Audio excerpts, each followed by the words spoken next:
Awesome. Persistence pays. Awesome. Okay, I guess we can hang up the phone now, huh? Yeah. Okay. All Yeah. right. Bye. Bye. Hello. I always feel so stupid when I'm on the phone with somebody and then they come in on Google Hangout and I'm like, bye, Exactly. welcome, welcome, welcome. My good friend, and I'm going to get a tweet out to let everybody know that you're on live. And we've got, this is probably as many viewers as we've had. And they've hung in there. These are some good people. I don't know if you can see the comments, but they've been hanging in all day. Harold, I think that's a screen name, but last name Cokayne. That maybe is real, and so it just rhymes with cocaine. So Yeah.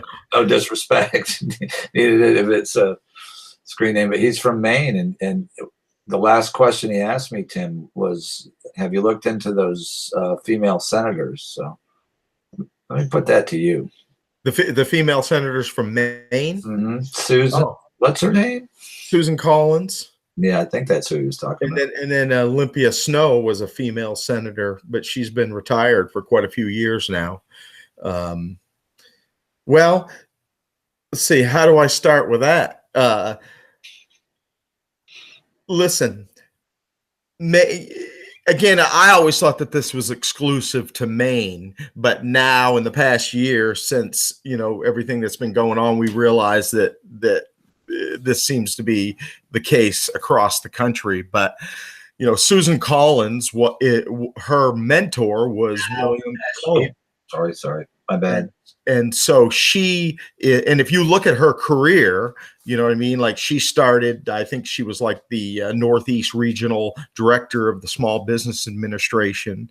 And there's been, some interesting things that have come out during that period of time. But then she went on to, work directly for William Cohen, and then obviously went on to become a United States Senator. Now, she is from Caribou, Maine, way up in northern Maine, and I'm from Presque Maine, just 12, 14 miles apart. And my great grandfather was actually a field boss, a woods boss for her grandfather, that basically up in northern Maine, it's called the S.W. Collins Lumber Company, and it's been around for a long, long time, and probably over 100 years. And so we have ties. I mean, my great grandfather named one of his sons after her grandfather because there was so much respect there between our families. And and it saddens me that she has gone the way of the globalist, if you will. And but she is clearly a rhino. She is clearly part of the group that is basically trying to turn away from the constitutional republic and turn us into a part of the new world order, if you will. So, and Olympia Snowe, is the same way. I mean, I appealed to Olympia Snowe. She was still an active senator when this all happened. And I have, tried to correspond with her, and I got, the typical, form letter back from her office. But again, if you just look at who these people are involved with, you can see that, they're not the old typical politician. They're part of the new, the new world, if you will, the new age, and they're part of this cabal. Yeah. And, the people that would reduce the planet by, what is it, 4 billion people or 5? Yeah. I actually don't live too far away from the Georgia Guidestones, and that's their goal, and that's who these people are. But my grandfather was a Maine state, representative, legislator up in Maine, way back, in the late 30s. And, back then being a politician meant that you left your profession and you went and you served the people, and then you went back to your life and your profession. And but that's clearly not the way it works anymore. And Susan Collins has had her chance to choose the right, and she has clearly, made her choice. And it saddens me, like I said, because ultimately she's going to tarnish her family's name, because when this all comes out, basically she's not part of the group. There's a reason why these people are never Trumpers, and it's because they live in fear of being exposed, and they will literally stop at nothing, to keep their dirty secrets from coming out. But and frankly, that's about all I know about Susan Collins. To me, she's just an underling. She's nobody that I really, would even bother, studying much, because she really is not, a decision maker. Believe it or not, we live in a world where, United States senators, aren't really as powerful as people may think they are. Yeah. Well, and I'm totally listening, but I'm designing the coolest tweet right now with your the Justice for Rod picture, just to let people know that you're on here, you're live. So he's alive. But and they know you're alive, but I just want to I'm going to hashtag you now. You got your own hashtag, Tim, because you're, in my opinion, you deserve a hashtag. Okay, so excuse my wife's making faces at me. Sorry. Like, oh yeah, okay. Yeah, my wife gave me a hashtag too. It's sometimes it's asshole, So I guess while you're doing that, I'll try to address that a little bit. And I'm listening. I understand my multitasking ability. And I guess, he probably doesn't know anything about who I am or about my brother Rod. So I'll give him a little synopsis and then try to, because evidently this guy's had issues with Child Protective Services in Maine, or whatever they call it up there. And so, it's clear that Maine is corrupt in that way, like a lot of other states are. And I am certainly not any kind of an expert on that. There are people up there like Lori Hanrahan and others that, certainly have delved into that a lot further than I have.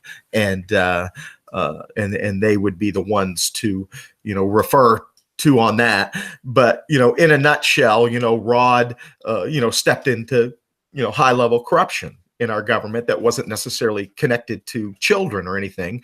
But it led to that.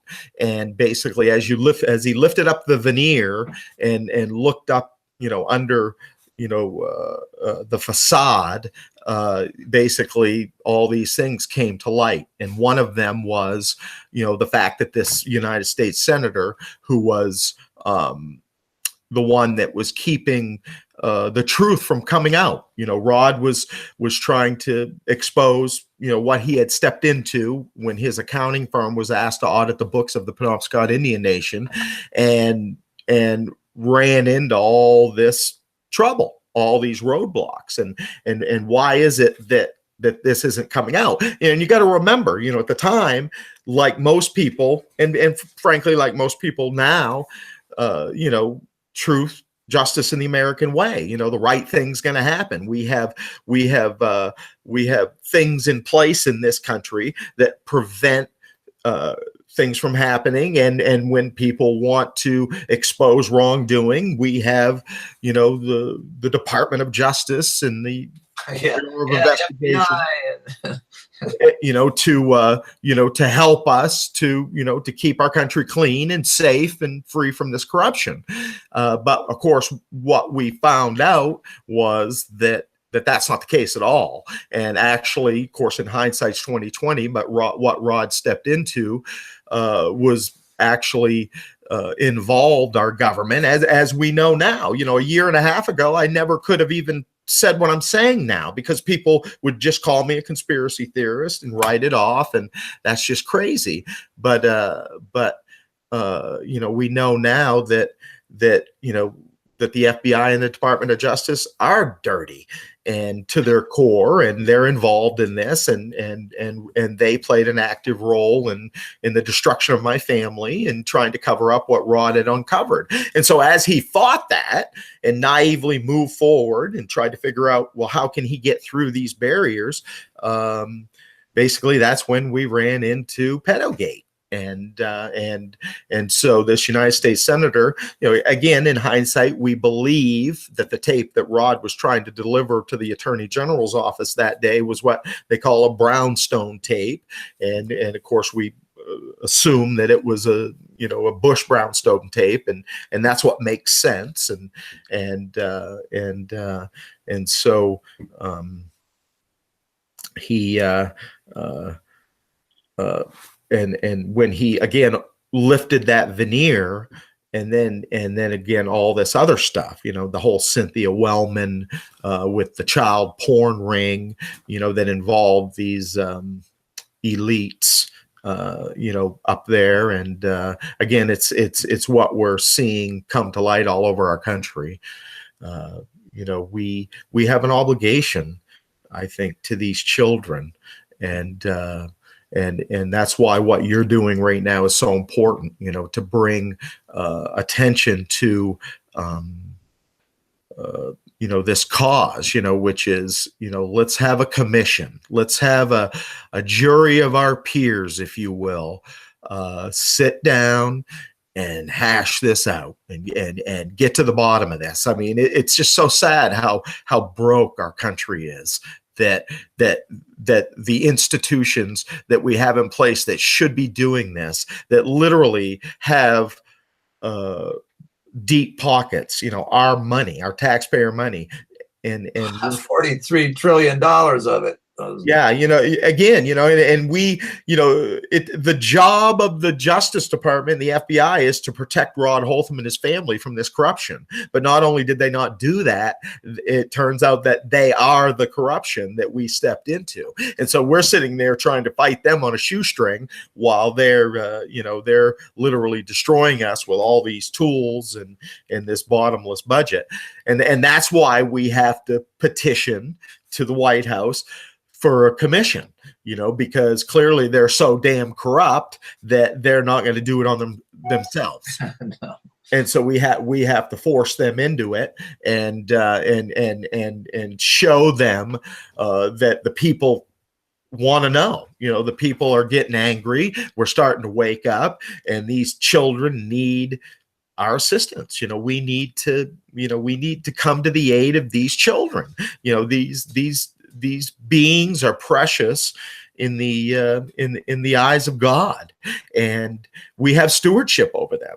As adults, it's our responsibility to look out for these beings, these precious beings that can't fend for themselves, and it's unbelievable, really, when you look at what's happening in our country, and we just barely scratched the surface. It's so grotesque. Yeah, that's true.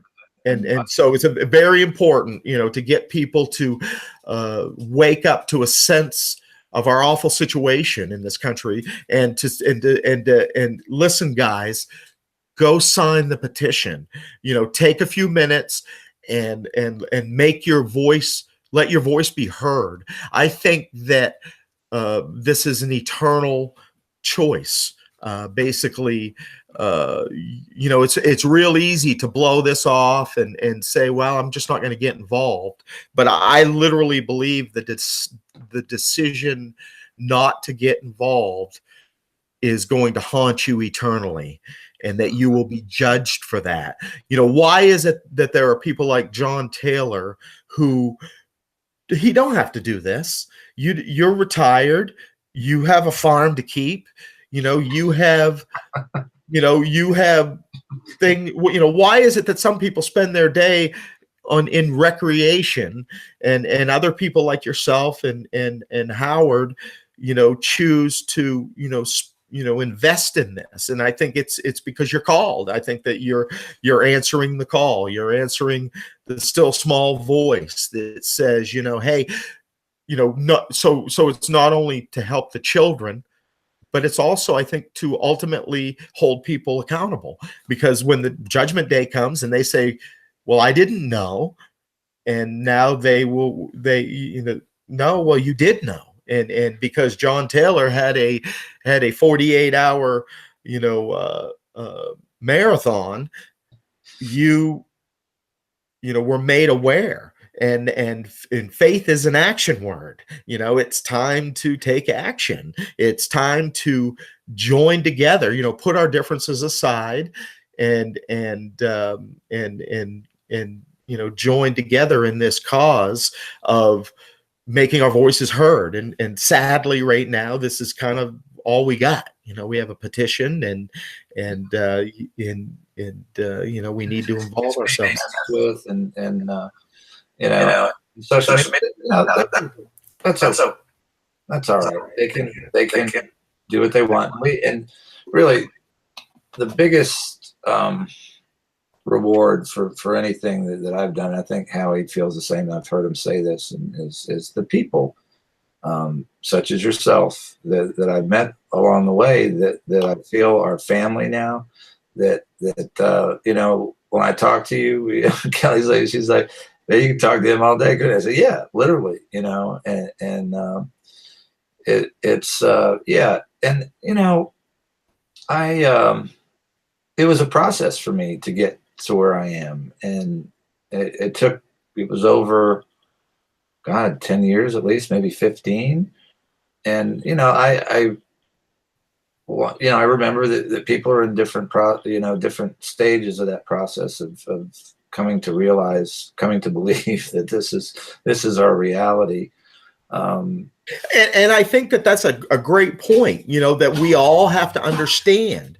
We're not going to be united on the same page because none of us are on the same page. We're all at a different point in our evolution, in our awakening, if you will. And exactly like what you just said, it took, if you would have, Rod disappeared in September of 1992, and if you would have met me in 1993 or 1994, I was out back digging holes, filling them full of bullets and beans, and the black helicopters and the sky's falling, and it literally took me years to get my feet under me and to get to a point where I see, and this is a rabbit hole that's tough to take, and everybody has their own free agency and their own choice, whether they want to be involved or not.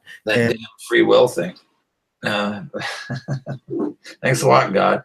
But I'm totally serious about this. I think God has only kept me around so long because I'm so much fun to watch. I do. He's just like, oh, he's doing that again. Oh, look, that damn ATV rolled over him twice. I was talking about my accident when I came up here, but this is a spiritual battle. We've talked about this many times, and I just love the conversations that I have with you, Tim, because you're a spiritual man, and I firmly believe the only way you have survived this to be the person that you are is through that spirituality and I was a Yahoo when I was young, and a lot of people, and frankly, I haven't seen a lot of people since Rod disappeared, and I just kind of fell off the earth because it's like this just engulfs me, and it was a Y in the road, and I took the other road, and people asked me, they said, Tim, you're religious?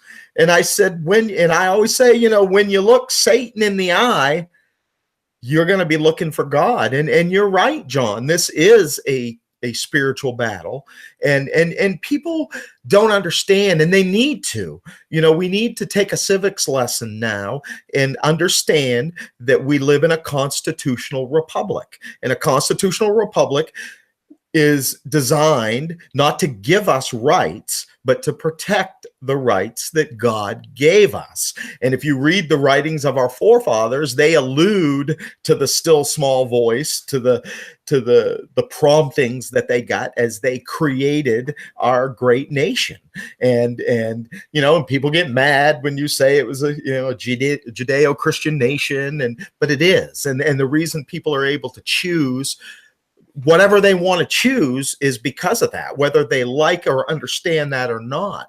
And if we don't get back to the Constitution and keep that firm and strong, it's over and all bets are off. And for a long time on Twitter, people were tweeting they didn't know that they didn't think Hillary was going to lose. And for a couple of weeks, it went right over my head. I didn't quite get that.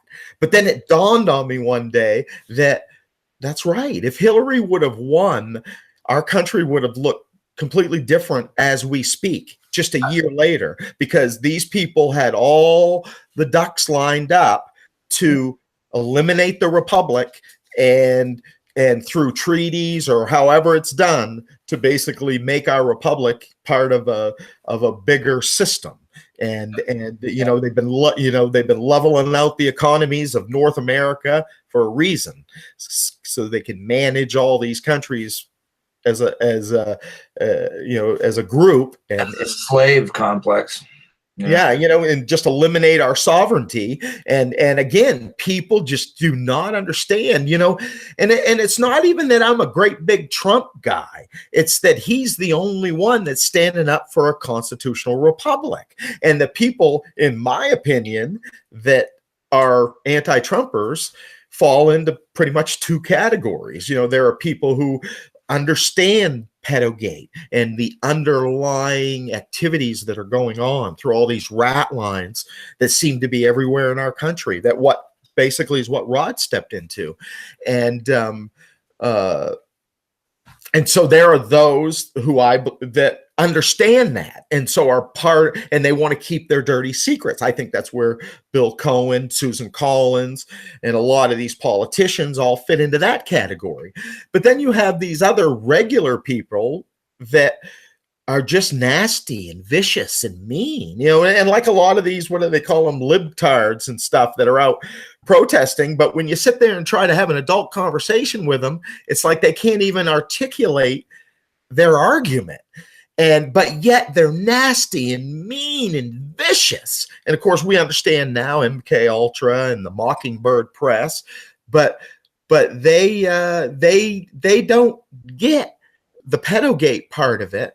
But they're never Trumpers, obviously, because they've been conditioned to be never Trumpers. So again, you got two different types of people who are never Trumpers. The ones that understand pedogate.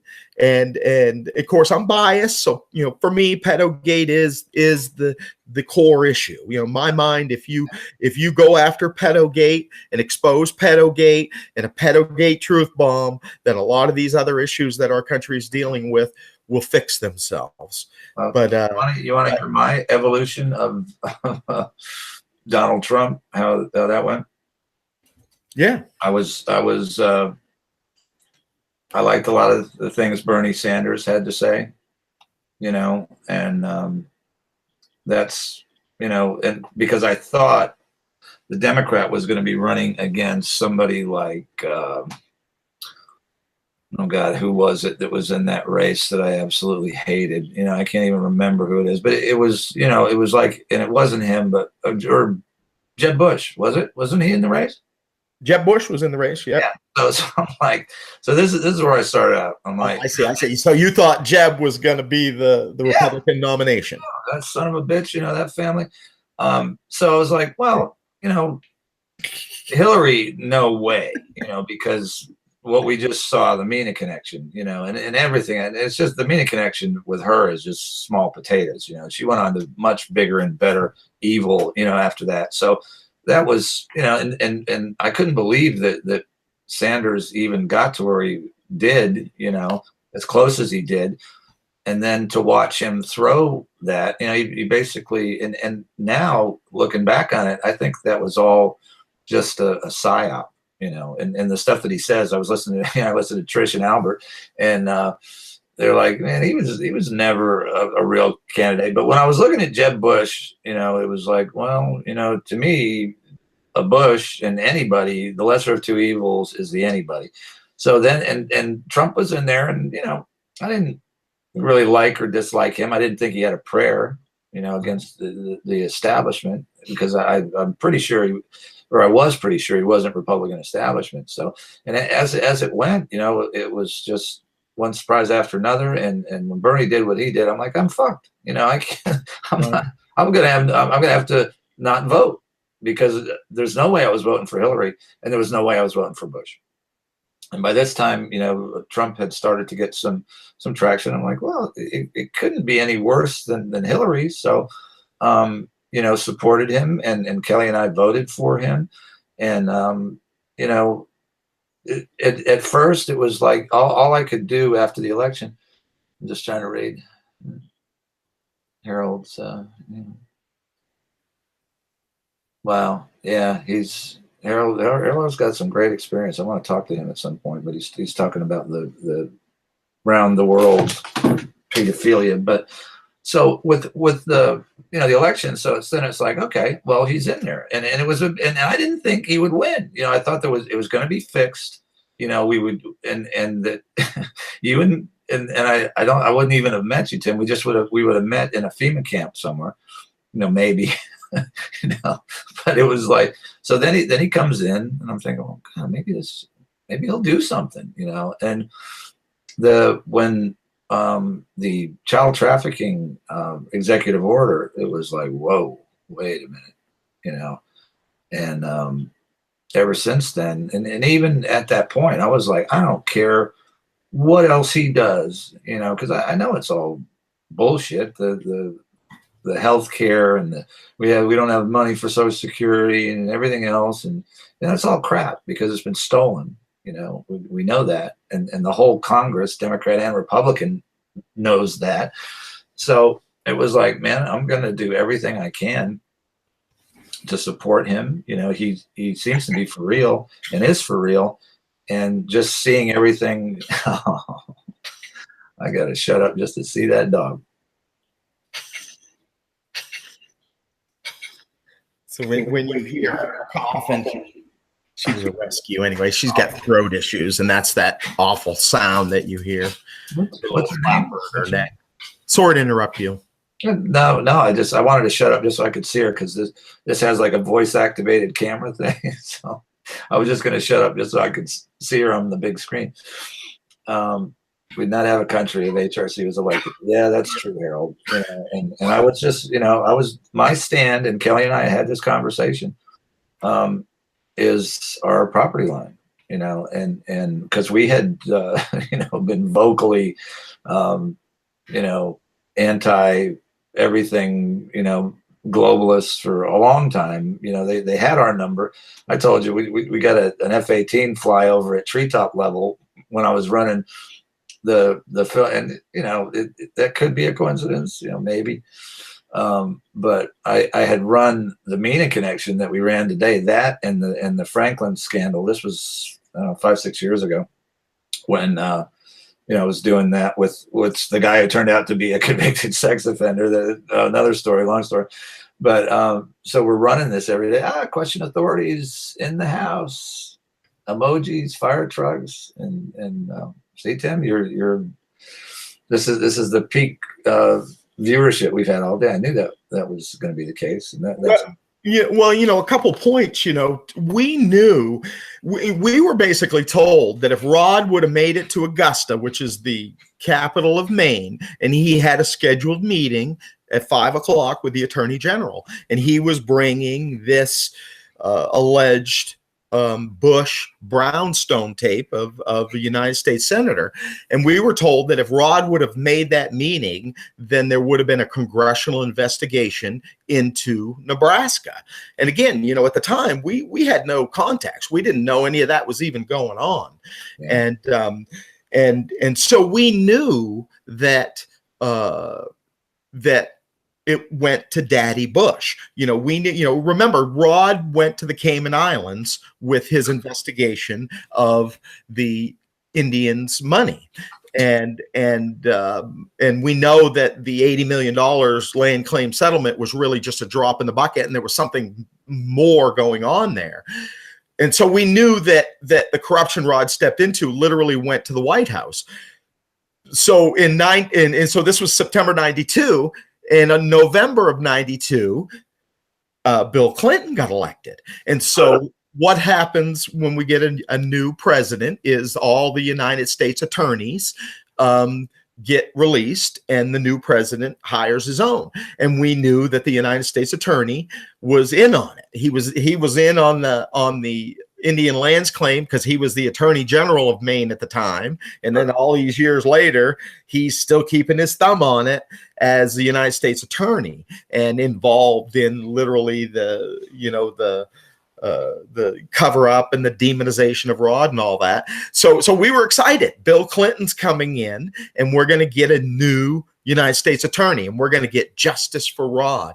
And then we were made aware of this. This is Terry Reid's book, Compromised, and then then Tim, hold that back up for a second, because I made a noise and it switched cameras. Yeah, then the wind went out of our sails, and we realized that Awesome. we realized that they're the same family. Oh shit. Yeah. So we realized that Bill actually worked as a distributor for Bush.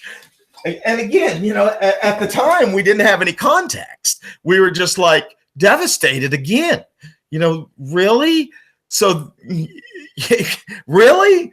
So and then of course now we know that the Clintons went on.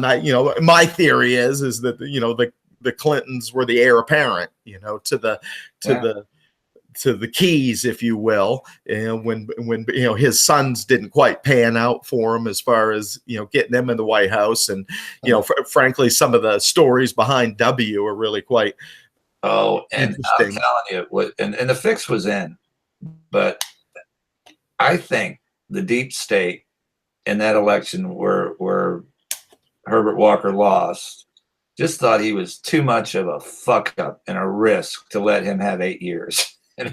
and he, they had somebody to pass it over to that was, as bad or worse. But man, he was not happy. He got in there. He tried to take Reagan out. That didn't work. And then he got in there. He's getting his due. And he thinks he's going to be an 8-year legacy and out of there. And that was Clinton that beat him. So I think there was some real life animosity between these clowns, but ultimately they're all underlings, and Bush isn't at the top of the pyramid either, and I think that they're all puppets of the same Grand Master, and that Grand Master could care less which one of his puppets are in there, because they're both his and he owns them both. And so you guys fight amongst yourselves and you decide which one of you people want to run the show for me. Yeah, and what these turds don't realize is that this journey is a spiritual one, and what's that part about? Gain the whole world and suffer the loss of your own soul, and they don't get it, obviously. And Kelly and I made this decision. I was, that because we knew we were on several lists, and if Hillary got, we'd actually made some contingency plans too, because we love our animals, more than anything, and my stepdaughter and her daughter. But we thought it was very possible that they may come and get us if Hillary got elected.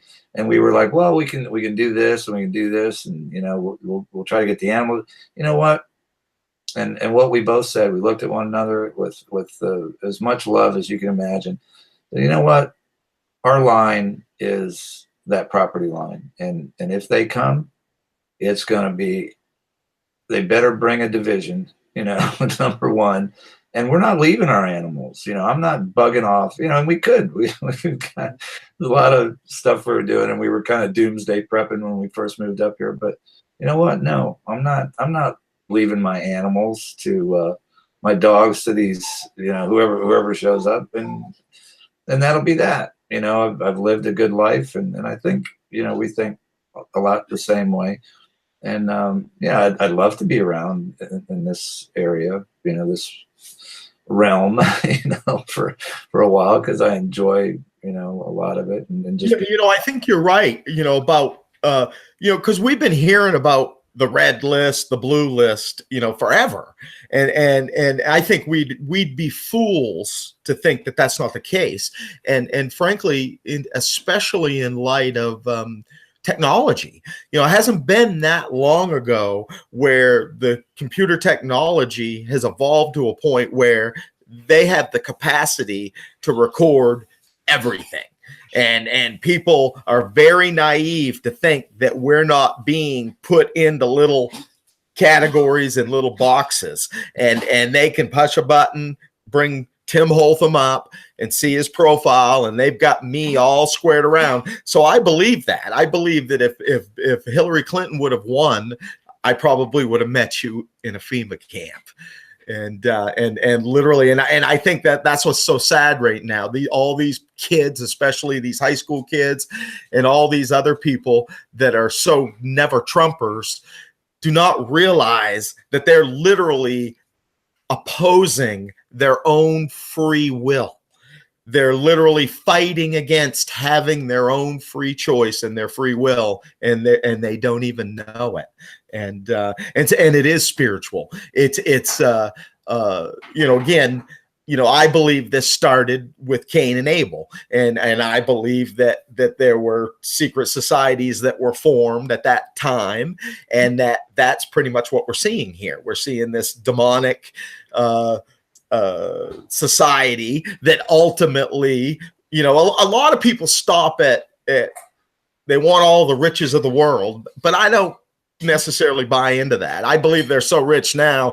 I mean, how many more gobs of money do you need? I think that it's ultimately, like you said, spiritual, and this is ultimately about the souls of man. This is all about darkening the minds of people so they don't make the proper eternal choices, and that these combinations, if you will, that the Hillarys and the Bushes are involved in have been together since the beginning of time, and it's just where we are today. A third of the host of heaven were cast out, and what do we think, that they're just hanging out on the beach somewhere? No, this is a war.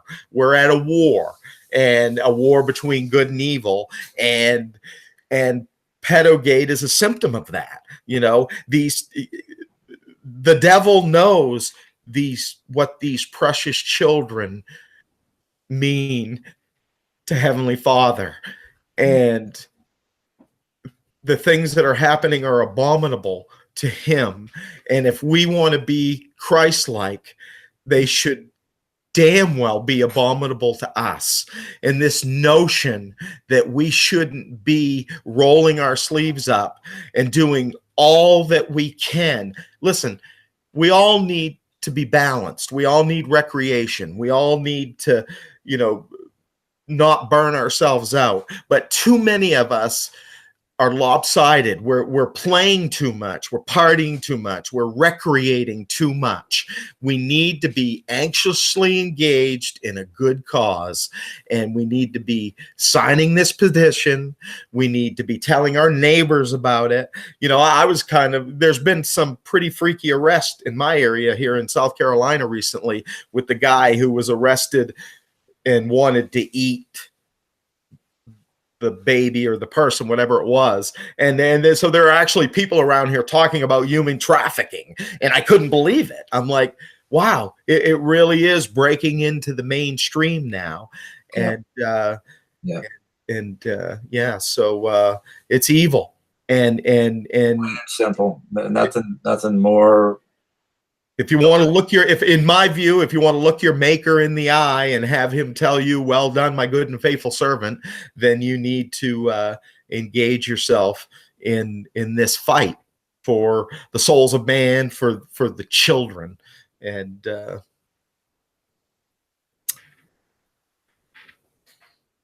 Harold asked, is it probably a question that I can't answer, but maybe you can take a shot at it. It was about the Great Flood, when that occurred and basically wiped out the earth. Was it to reset corrupted genetics? What a great question. He said that was taboo. I love that question. Yeah, no, that's I don't know, but it is a good question. I said I don't know, but my God, what a great question. Yeah, I mean, in effect, I'm not that smart, but I would phrase it. It was to get rid of the evil people, and the boat, the ark was for the good people. So then their seed could go forth, and so basically, that's pretty much, in my view, what he just said. That is it to reset the genetics. Yeah, why not? My great friend and mentor, George, he would say that sounds like a management question. When I ask him stuff like that, he says, no, that's a management question. You're not in management, so you don't need to concern. And that to me, that's why we all need each other. I'm limited and I stay in my lane.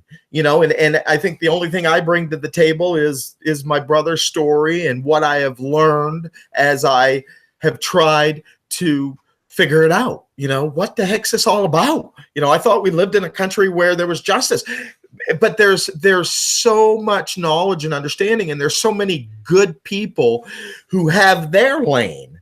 And I might not agree with them politically. I might not agree with them on a lot of different subjects, but that doesn't mean I dismiss them. They bring their and my friend, I gotta interrupt you and stop you there, because you bring and like most people, Howie's the same way, and Trish, and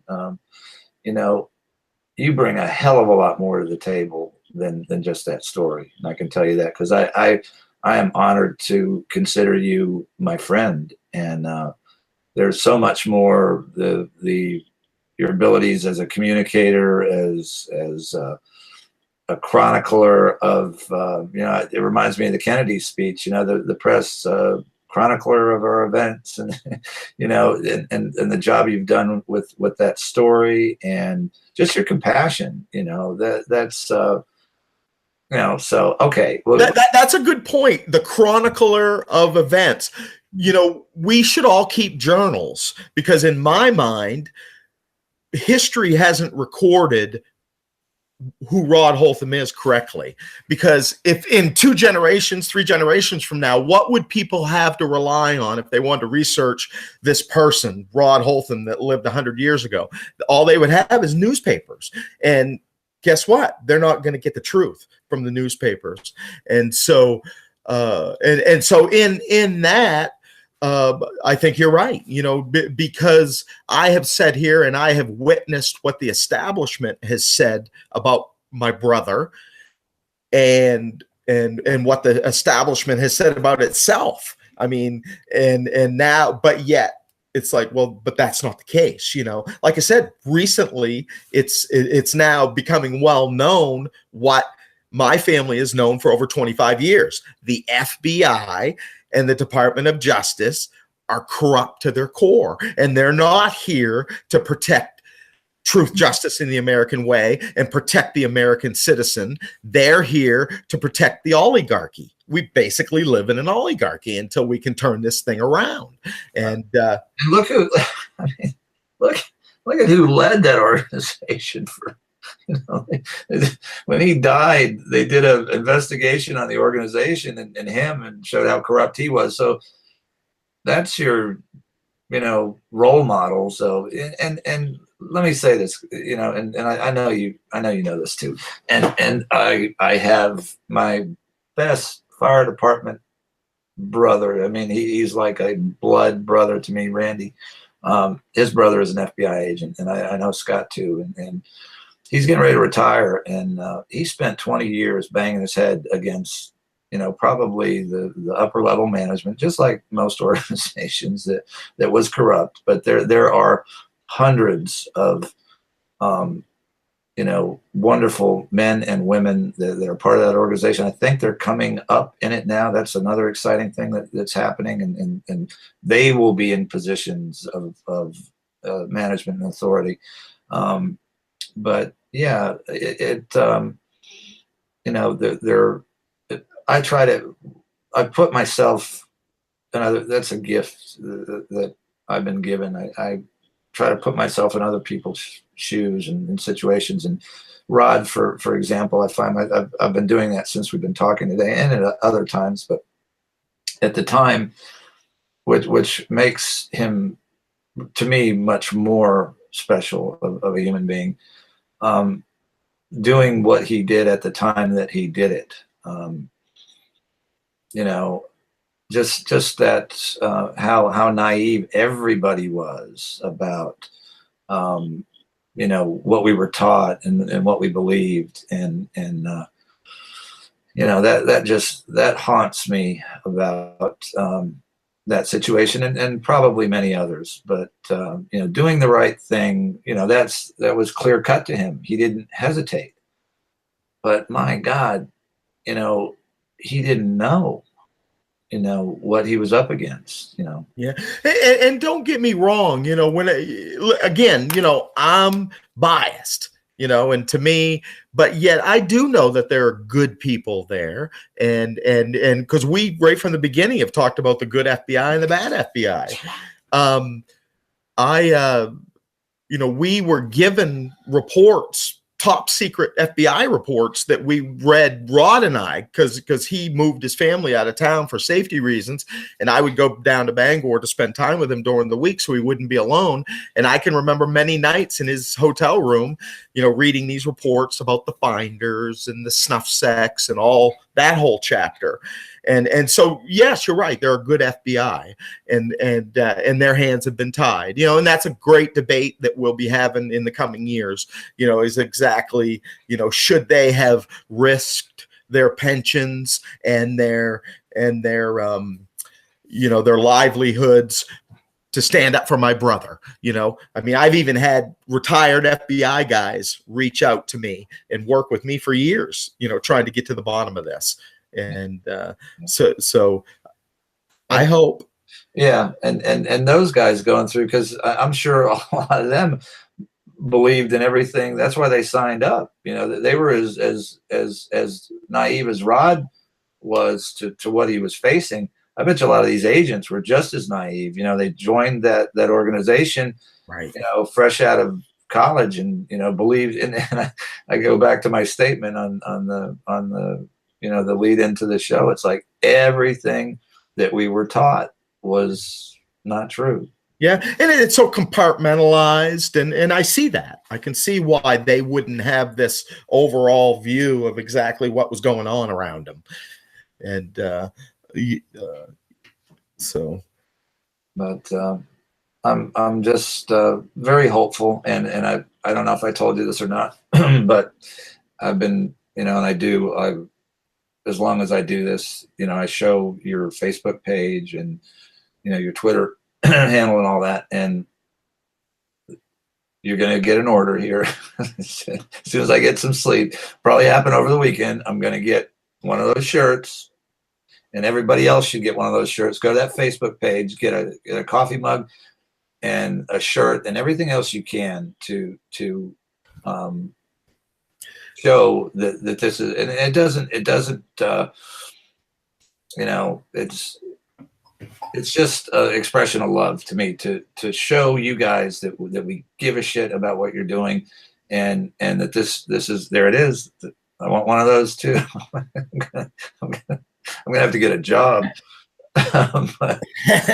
No, listen, it's all good. J for R, justice for all. Awesome. I'm a big hat guy, but what I'm going to do when that shirt comes, I'm going to wear it on the traffic report every night that we do a show, or,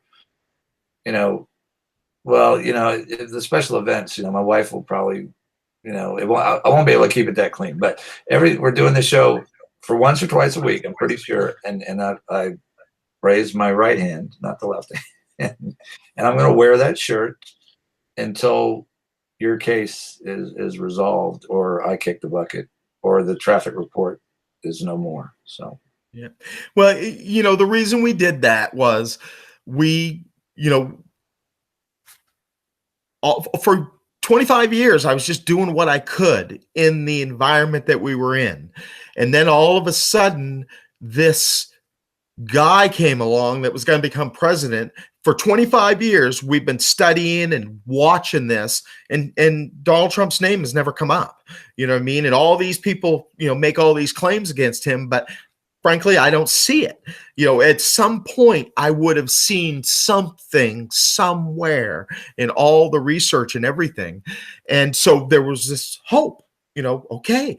So that's when I started, dearpresidenttrump.org, which is fundamentally my plea to the president. So in my view, and there are some scriptures in there that kind of explain, my point of view here, but, the local authorities, corrupt, involved, in on it. The state authorities, corrupt, involved, in on it. And so where do you, and again, well, federal authorities, well, we know all about that now, corrupt, in on it.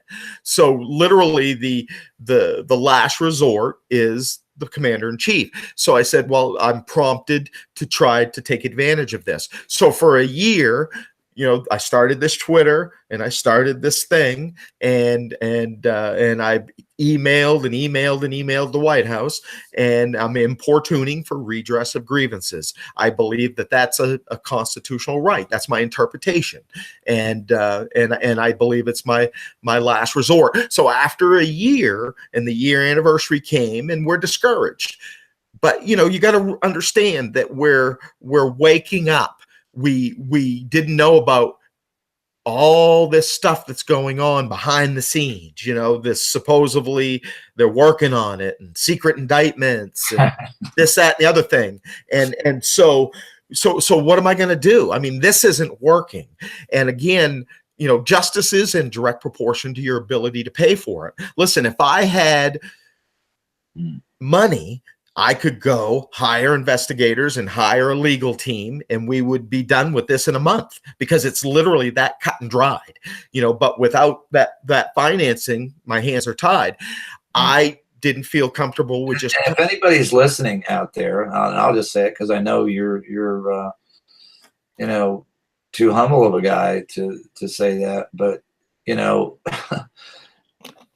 help out,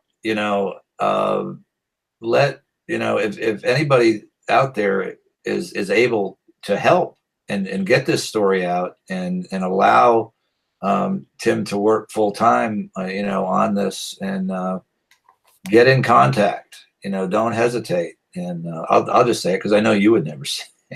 Well, what do we do next? And again, I didn't want to come right out and just start lobbying for money. It just didn't feel right with me. So we started the store.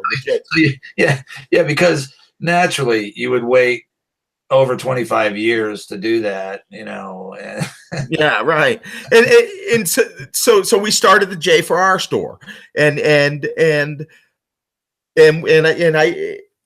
that, listen, I believe that the Lord blesses people through other people, just like you were prompted to reach out to me. I mean, you were the first interview I did in 25 years, and it kind of opened this door for me. And so we've given people the opportunity to bless us through this store. And whether it happens or not, it's really on them. And so that's why we did that, because we had to do something. We went for a year importuning to the president, and the president wasn't getting back to us. And we could talk about that endlessly as to the whys, but so now we're on to this chapter. And watch this, Tim, watch this. As you speak, we are there is the store. I have to channel Jason Goodman to do that. He's amazing at that. But Yeah. yeah, there it is. Yeah. Let's see. Is that first one? Okay, so we've got, so those are shirts, right? There's shirts. You got shirts, you got pillows, you got hats, you got sweatshirts, you got artwork. This You is know, a badass store. yeah. And you know, and I wanted to kind of say in this conversation, that's a theme.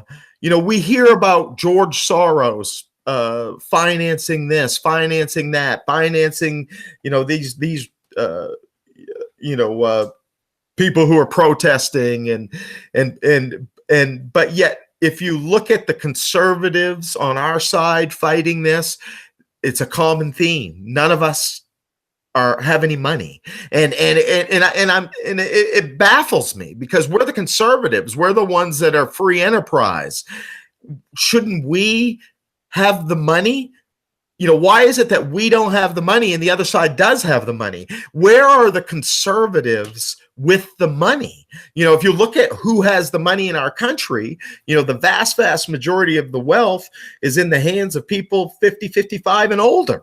You know, and where are they? And why aren't they engaged and involved? And why aren't they helping in this battle for our republic? You know, and that's the $1 million question. And again, you know, that seems to be the common theme. You know, our hands are tied across the board because we're all just kind of living check to check and week to week and day to day, and we're trying to, but yet we're prompted to fight the fight.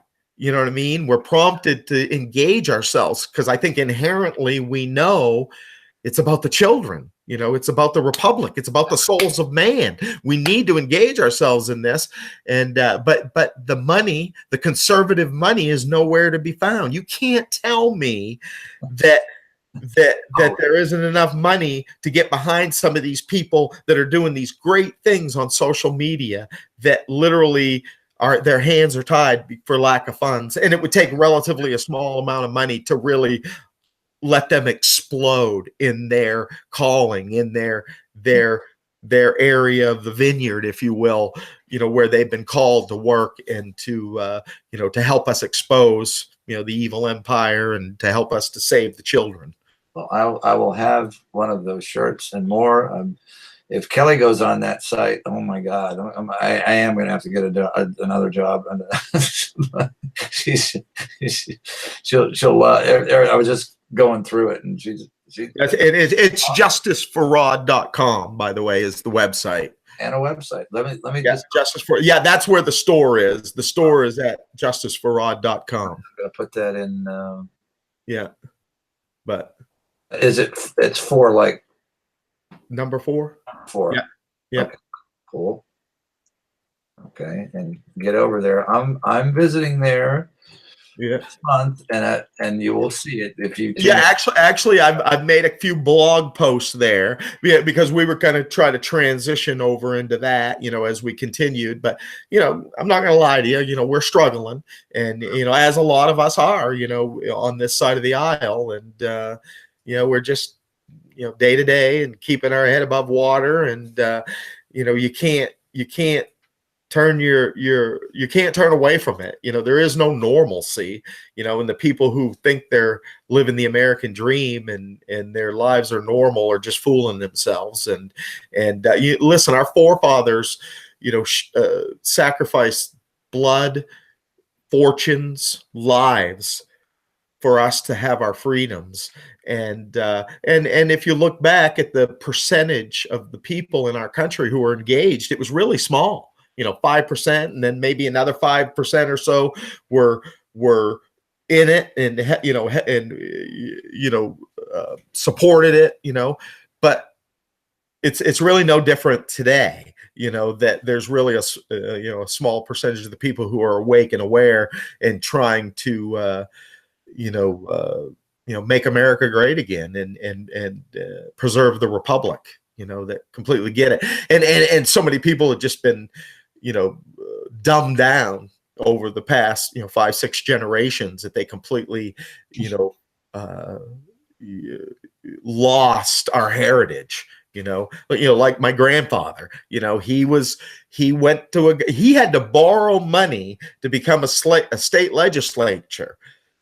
And why? Because it was a good cause. It was helping. It was the functioning of our country. That's how it works. You go and you donate your time. It's not a get rich quick, type of thing. And that's what we forgot. And we're lazy, and we've allowed these politicians to, we think voting is good enough, and then we're going to let them think for us. And I voted, so I'm all set. But Grandpa used to talk about how he'd come home on the weekends and he'd have to go down to the general store and stand around the wood stove because all his constituents had all kinds of questions and issues that he needed to address, and that's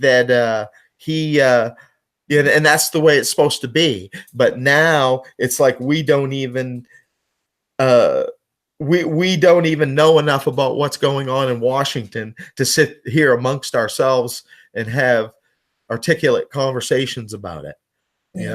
We've just kind of divorced ourselves from it, and we need to take that back. We need to put this under our thumb again. We need to understand what's going on as a citizen. And when they say it's too, it's too complicated. No, if you're saying it's too complicated, then we're going to burn it. Yeah. Nancy Schaefer today. Nancy Schaefer. Listen, the gospel of Jesus Christ was written for the simplest, for a child to understand. That, in my view, that's the way everything should be.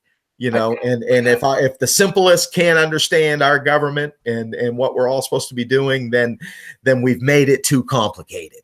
And we got chills, and she's talking about CPS and just, I hadn't actually heard that before. And it's what thought crossed my mind, which is kind of scary, but it's like, okay, get rid of it. Yeah. What's so horrible? And we can do that with our government. Oh yeah, there's a ton of agencies that can be done away with a snap of a finger, that are just a detriment to our society. And a lot of people, a lot of intelligent, a lot of people, a lot smarter than I am, have been saying it for a long, long time. And we're this great big fat bureaucracy of mediocrity. And why do you think the average bill? Well, it's written by lobbyists, and it's that thick. So we'll never understand it. But that same bill, whatever the hell it says, could be 10 pages. Exactly. Whose fault is that? That's right. Well, and that's the $1 million question. Whose fault is all this? I mean, I hate to say it, but ultimately I put the blame on the citizen. They work for us. We're the boss. Yeah. And what is it, Ben Franklin? Here's your republic if you can keep it. Meaning your apathy is what's going to blow this, and that's exactly what's going on. I don't blame the pedophile brownstone senator. I blame the people who have voted for him and are upholding him naively, who are buying the Mockingbird BS hook, line, and sinker, and actually believe these people are good, when all you have to do is open your eyes and see that they are undermining the republic, and they're globalists. And like, for example, NAFTA. NAFTA's in the news right now, right?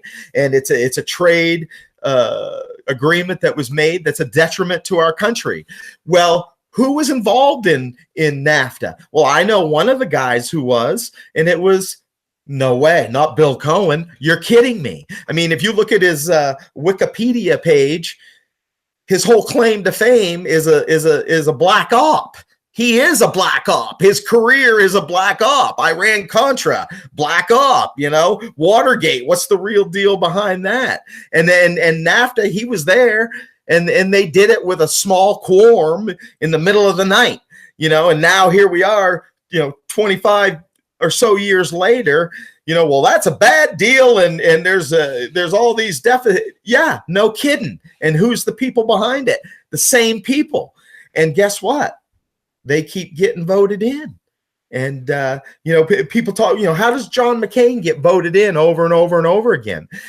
If you watch the elections, they say it every single election. Whoever spends the most money wins. Well, what does spending money have to do with winning? They're the best government that money can buy. Well, they basically buy time in the Mockingbird press to manipulate the minds of the population. This guy's good. This guy's good. This guy's good. This guy's good. Freaking me out, Tim. Turn the boob tube off. Do some research on your own, and don't believe. Everything you were taught since you were a kid. Pretty much. It's funny you say that. When Rod disappeared, he was reading this book, and it's called The Unseen Hand by Ralph Epperson. And so I went to our local bookstore, and of course they didn't have it there. And so they had to special order for me. And it's basically Ralph Epperson. I think he was a professor at the University of Arizona, and he's written a couple other books along the same line. But basically it's an introduction to the conspiratorial view of history. And basically the conspiratorial view of history as opposed to the accidental view of history. Do things just happen by happenstance, accidentally, or is there a conspiracy? And again, a reminder, conspiracy theorist was a term coined by the CIA in 1967 to condition you to call me a conspiracy theorist when I'm having this conversation with you. It's not your own thought, dude. I am not a conspiracy theorist. And Lee Harvey Oswald did it on his own. Yeah, exactly. My life is a conspiracy fact. And basically the conspiratorial view of history is, like you said in your introduction, John, you knew it inherently. Everything I learned, and what you'll read in this will shake your foundations of your core. There was another book that I found at a garage sale. It was written in 1972. I don't know if I have that around here or not. Gary Allen, was that his name? None Dare Call It Conspiracy. And a little paperback book. Again, another one. It's not like this is new. That was around for a while, wasn't it? 1972. It was written. Check out, and it's not like you in your spare time, anybody, because I think I linked to him on the channel, but Mae Brussel. I mean, she's a woman, a journalist. This was in the 70s. She's on shortwave radio, and she nailed all this shit. I mean, she had the Bushes as the Nazis that they are, and it's just.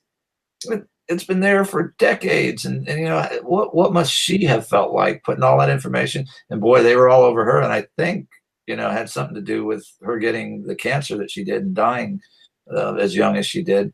But yeah, Mae had them nailed, and there was no internet, Tim.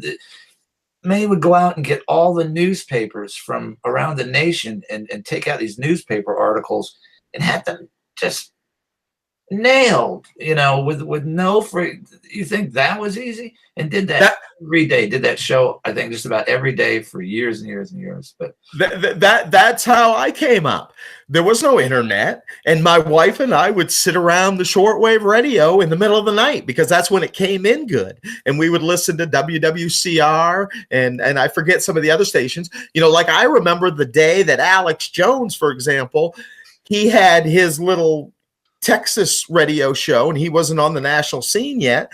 And I was listening to Steve Quayle and John Stadtmiller. Cooper, you had to. Did you? Yeah, and I remember when Steve Quayle and John Stadtmiller introduced this up and coming star, Alex Jones, and again William Cooper. We used to listen to the Hour of the Time, and they had that introduction with the barking dogs and the whistle. We played it the other night, and you're going to hear that again and again and again. Yeah, and again, I'd sit there. I still have notebooks full. I'd sit there eating that up, because remember, I'm trying to figure out what happened to Rod. I'm trying to get context. My brother disappeared. Nothing's adding up. Everything I've been taught since I was in kindergarten is becoming untrue. And so I'm a sponge. And we found out about I can't even remember exactly how we found out about it, but I went to Radio Shack and I bought a shortwave radio, and we started listening to the shortwave, and anyway, and William Cooper, The Hour of the Time, and I have notebooks full of taking notes while I'm listening to his show, and it's one of I don't have many regrets in my life, and I was much too busy doing stupid stuff when Bill was doing The Hour of the Time on shortwave, or but one of the biggest regrets of my life is that I didn't hear that over the shortwave. Yeah, the time it was done, and I mean that is so just cool as shit, he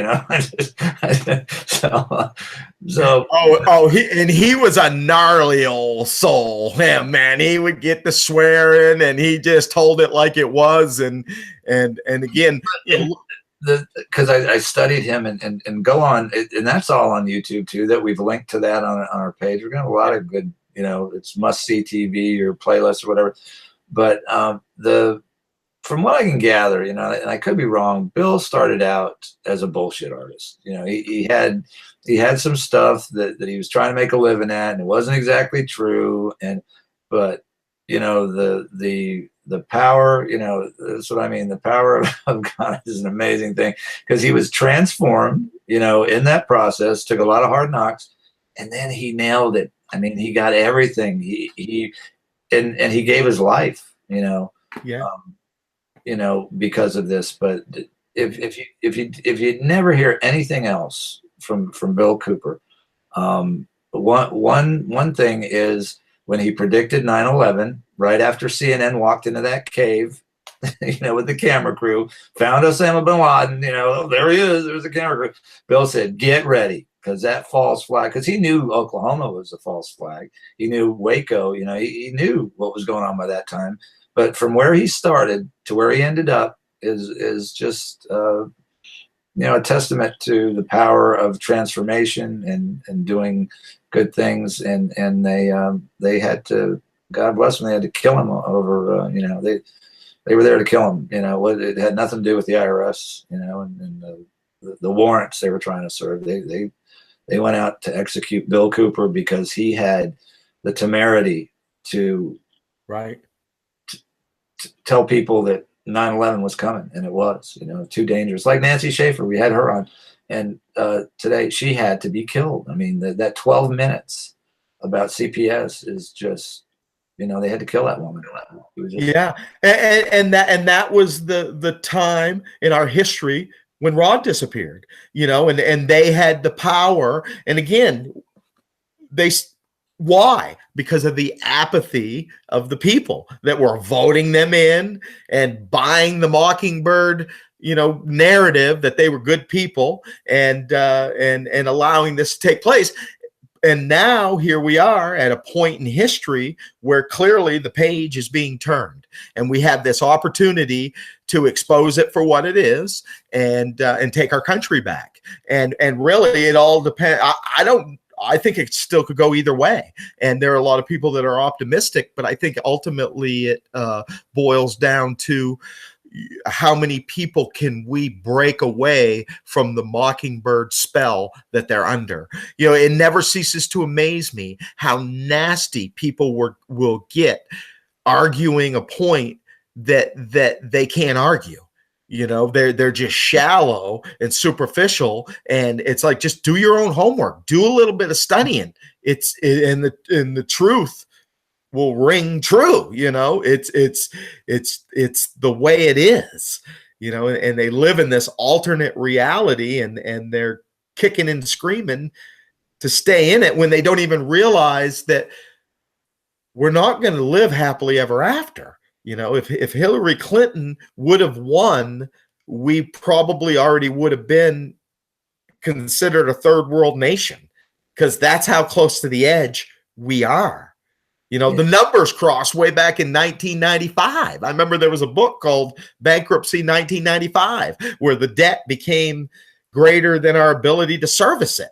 And I thought, well, that's it. 1995, 3 years after Rod disappeared, it's over. And then here we are all these years later. How? Because it's a Ponzi scheme, because it's a shell game. It's not real. Yeah. And we're going in debt, and the whole thing is just an illusion wrapped in an enigma. The greatest comfort I take, and I'm still trying to answer this question for myself, but I can answer it for you.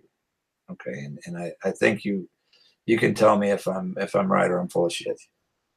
Whatever happens, you personally will not have the question, did I do everything that I could? That's been answered already.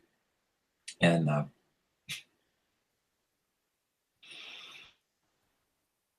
that's, I hope I can answer what I think you can answer.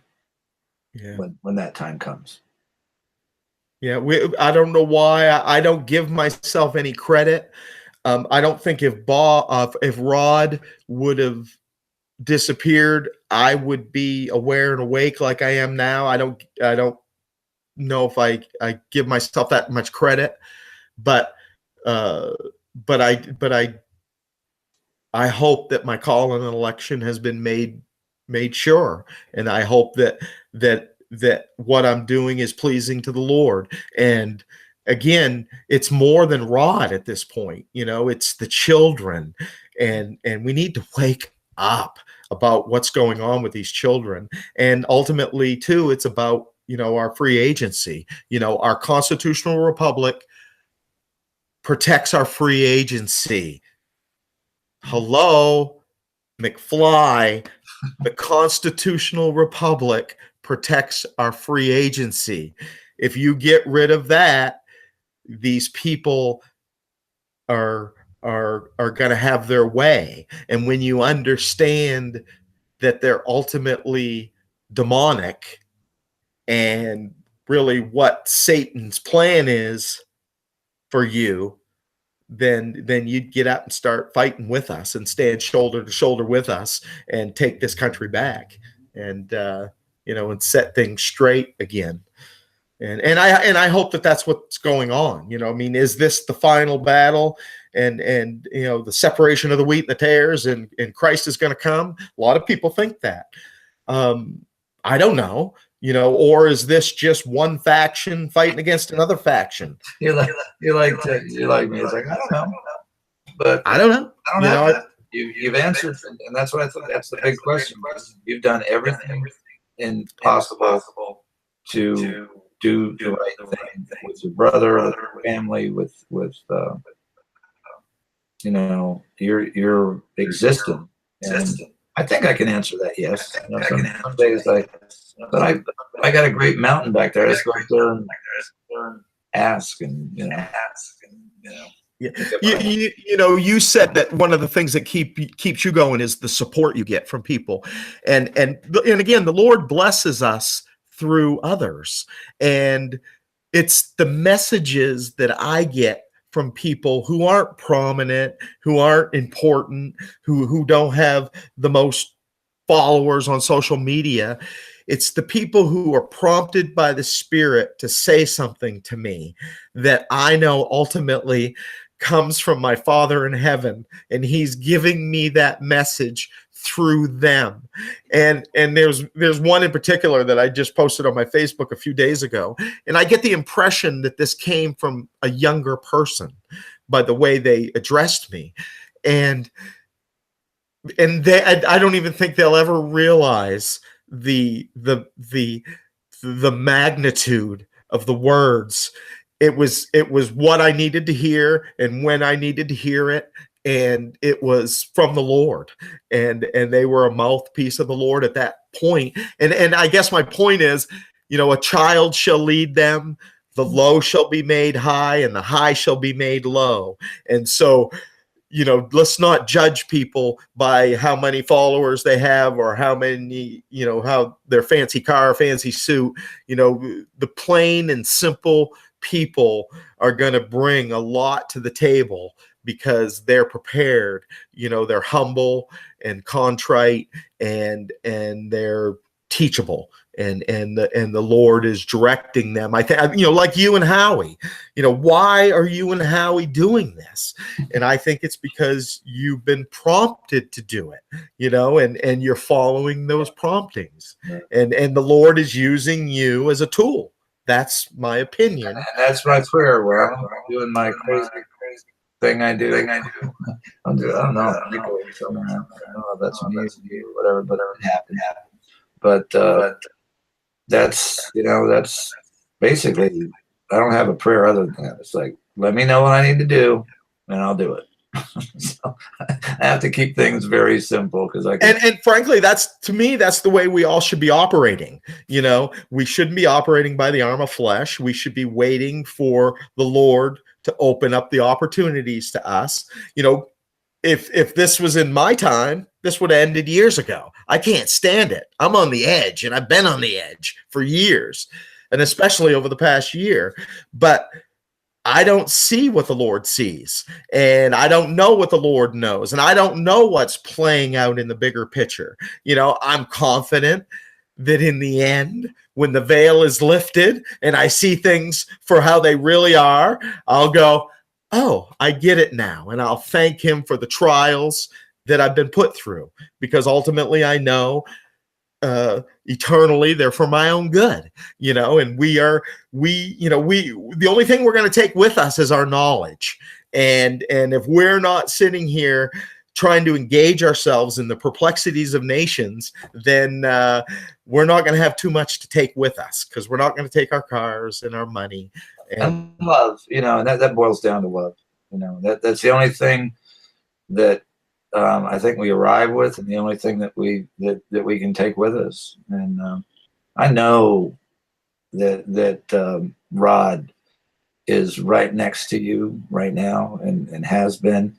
And when that time comes that you're on the plane that he is, he's gonna put his arm around you and say, "Brother, you did everything you possibly could do." And Rod was called before the world was, into his mission. He inherently, there was a talk given. He was asked to give a commencement speech at his alma mater, graduating class, and it was so profound looking back at it in the context of what happened to him like 5 years later, and again now, 30 years later. Rod inherently knew. He talked about fake news. He talked about apathy of the people and not engaging in their government, local, state, and federal. And it really set me back when I found this talk that he gave at this college commencement. He was prepared for the mission that he was on, and I think that there's a purpose behind it.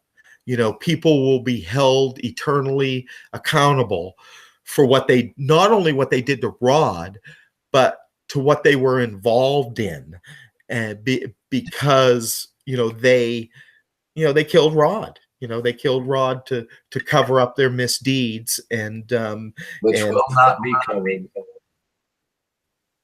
Whether tomorrow, they will not. What's in the dark will always come to light, and I rest easy with that belief and that faith, and I know you have it. And listen, I've said some outlandish things over all these years, and things on my Facebook are literally like, are you kidding me? Is this guy real? And superficial people look at it and say, blow me off. That's crazy. But what you said, the truth will always prevail, and time is on the side of truth. And all these outlandish things that I've claimed over all these years pertaining to Rod Hotham are truth, and you can't change that. I don't care who you are. and how much power and authority you think you have. Because in my view, truth is gospel. To me, religion is the truth of all things. To me, this work that you're engaged in, getting people to sign this petition, is religion, because it's calling people to righteousness. It's calling people to work for the cause of the Lord. Why did the Lord let 9/11 happen? Because we have our free agency. Yeah. And he didn't do it. Men chose to use their agency to make that happen. And it was he's taught us correct principles, and it's up to us to govern ourselves. And part of governing ourselves is standing up and saying no to pedogate, and saying no to globalism, and literally taking our country back. And we were the light of the world. Our country was a light of the world. It was a country that was created so religion could flourish, and the world looked to us, and that light's almost gone out, but we need to restore that again and become the light of the world. And in my view, the best way to start that process is to be the leader in the pedogate fight. Let's expose pedogate, let's clean up pedogate, and then become the nation that we were. And free and independent. I started the day off with John F. Kennedy, and I ended them right there with you, because you basically said the same thing. Let's be who we were meant to be, free and independent. And I love you, Tim. You're you're a brother to me, and you're what, the fire department, there's brotherhood there. Brotherhood is what you live, and I'll admire you always. And we haven't actually met, other than through this, but I feel like I've known you a long time, and I feel like a better person for knowing you. And so we're going to continue. And like I told you, I answer to a higher authority. The next higher authority is Kelly, that if I don't sit down for dinner with her, I could receive an Irish ass kicking. So God bless both of you and Tracy, and we're gonna win. And you've already, in my eyes, you've already won. Just with who you are, and the testimony of your life, and how you live it. You've already won. So thank you. And you just, those final words, I'm gonna cut this down because I want your section, especially just how you ended this interview. And so thank you. God bless. The floor is yours. If you got anything, I mean, to me that was perfect what you just did, but if you got anything that you want to add, Tim? Well, I'm just excited to know you, and I'm proud of you, and I want you to know that the work that you're doing is a righteous work, and I just think you're a good man, and I love you too, and I thank you for helping me, and it's all part of the process. We're giving people the opportunity to choose the right. And that to me, that's what it boils down to. We can't coerce anybody into signing the petition. We can't coerce anybody into internalizing what pedogate is, or what some of the corruption is that's going on in our country. It's up to them to make that choice.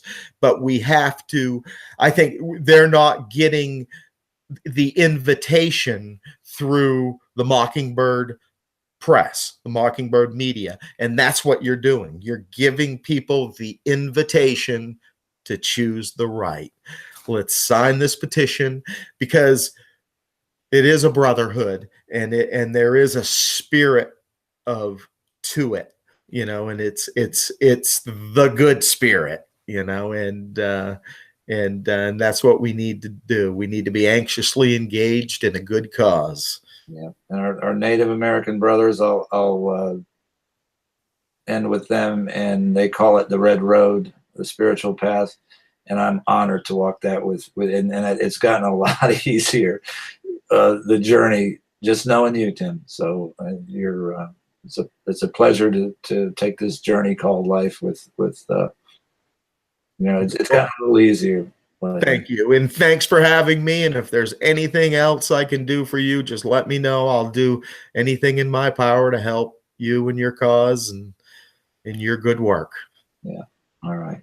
All right. So I'll say goodbye for now. And I think I'm probably just, this stream is hours long. It's 6 p.m. Thank you everybody that stayed with us. All the viewers, Rosie, Trish, someone else, Harold, everybody in there.